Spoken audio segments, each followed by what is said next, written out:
As Russia's military continues to strike Ukrainian cities, national security officials are keeping eyes on a different battlefield. Senior U.S. law enforcement and Homeland Security officials have told ABC News that there is growing concern that Russia could launch further cyber attacks against the West, potentially targeting electrical grids, banking systems, and mobile networks.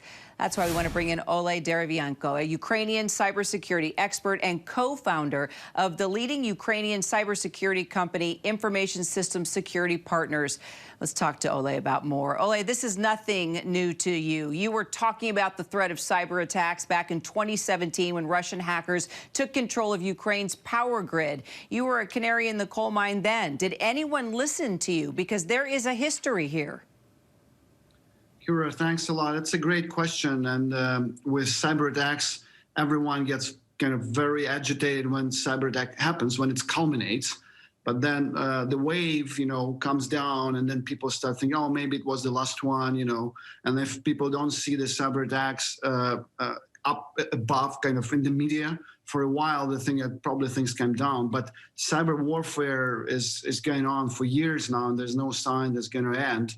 So for us, it's basically nothing new what's going on in terms of cyber. So and frankly, the level of cyber attacks at this particular moment in Ukraine, I mean, it's quite high, but it's typical. It was always like this.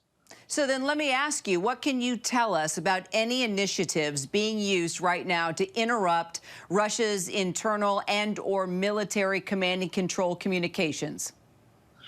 Well, I mean, I cannot comment too much on military cyber efforts because basically the war is going on, and obviously I can't comment on this anything. But I can tell you that apart from what's going on in terms of professional cyber warfare, there's also there's a huge movement among the professionals in both IT and cyber in Ukraine who join different teams and different units, and they are not only helping companies and helping the military forces to do their job, to protect assets and keep protecting assets from both cyber attacks and other threats.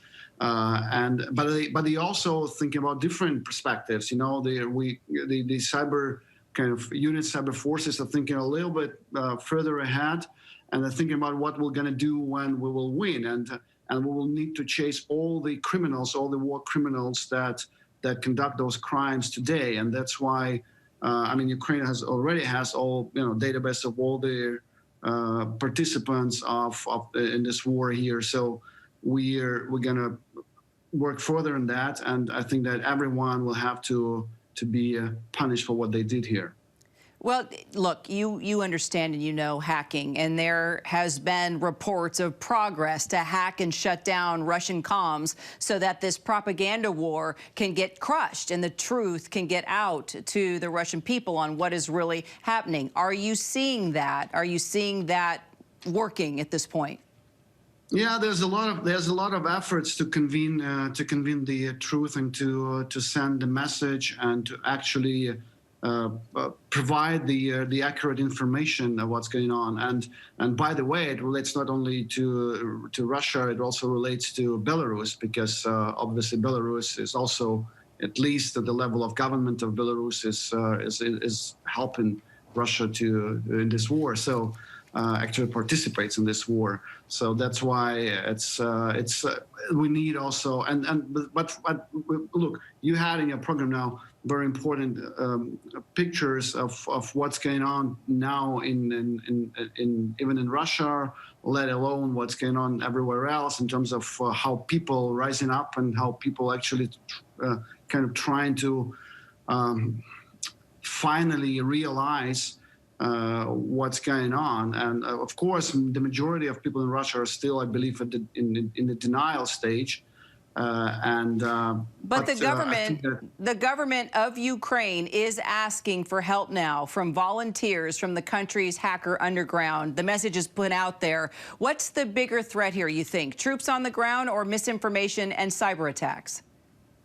No, of course, troops on the ground are a larger threat, of course, because it threatens directly the lives of people and I mean, like not the military people, but everyone. So, but the informational component of this war is extremely important from various perspectives. From the perspective of keeping up the motivation and the mood of Ukrainians to fight, and also from the perspective of finally letting those folks in Russia and Belarus to realize what's going on and to stand up and overthrow their governments.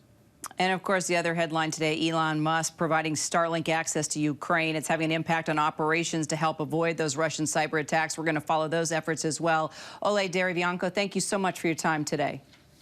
Thank you. Hi, everyone. George Stephanopoulos here. Thanks for checking out the ABC News YouTube channel. If you'd like to get more videos, show highlights, and watch live event coverage, click on the right over here to subscribe to our channel. And don't forget to download the ABC News app for breaking news alerts. Thanks for watching.